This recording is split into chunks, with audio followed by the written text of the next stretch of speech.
দেখেন, ওনার কাছেই আমি আইনবিদ্যা শিখেছি। প্রথম যখন ওনার কাছে আমি আইনবিদ্যা শিখতে যাই, উনি আমাকে জিজ্ঞাসা করেছেন যে পারবো কিনা, এই কষ্ট সইতে পারবো কিনা, এত লেখাপড়া করতে পারবো কিনা। এবং জীবনের অনেক দিন গেছে, উনি শুয়ে থাকতেন, আমি ওনার মাথার পাশে বসে থাকতাম। আমাদের লেখাপড়াটা ছিল, আমাদের আইন শিক্ষা ছিল উস্তাদ শাগরেদ সিস্টেমের মতো। আমাদেরকে উনি এত ভালোবাসতেন যা বলে শেষ করা যাবে না।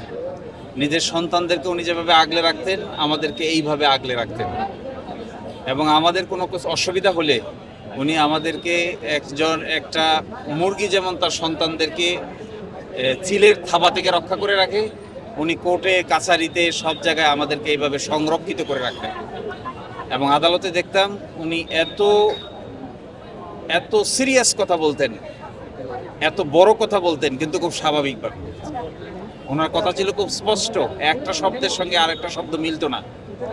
বিচারকরা, সুপ্রিম কোর্টের আইনজীবীরা এগুলো নিয়ে গবেষণা করত যে রাজ্জাক সাহেব এত সুন্দর করে কি করে কথা বলে, এই আর্ট উনি কোথা থেকে পান।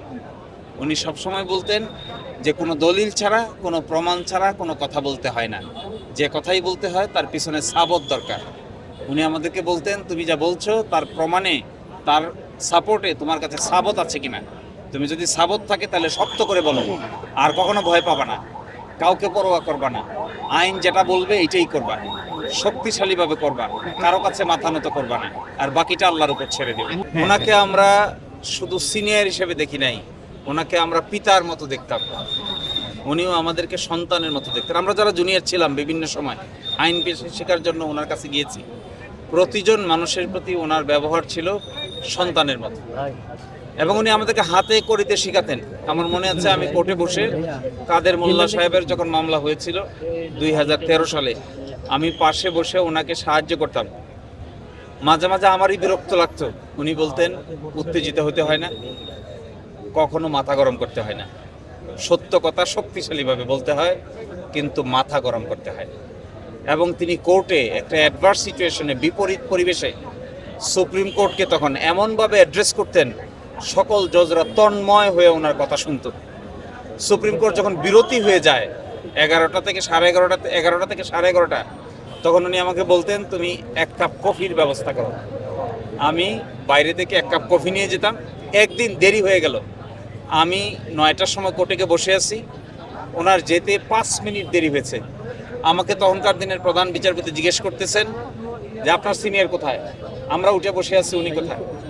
এই কথা বলতে বলতে উনি পিছন দিয়ে ঢুকছেন, ঢুকে সামনে গিয়ে বলছেন যে মাই লর্ড, আমার জুনিয়রের কোনো দোষ নাই, আমার আসতে একটু দেরি হয়েছে, যা কিছু বলার আমাকে বলেন, ওকে কিছু বলবেন না।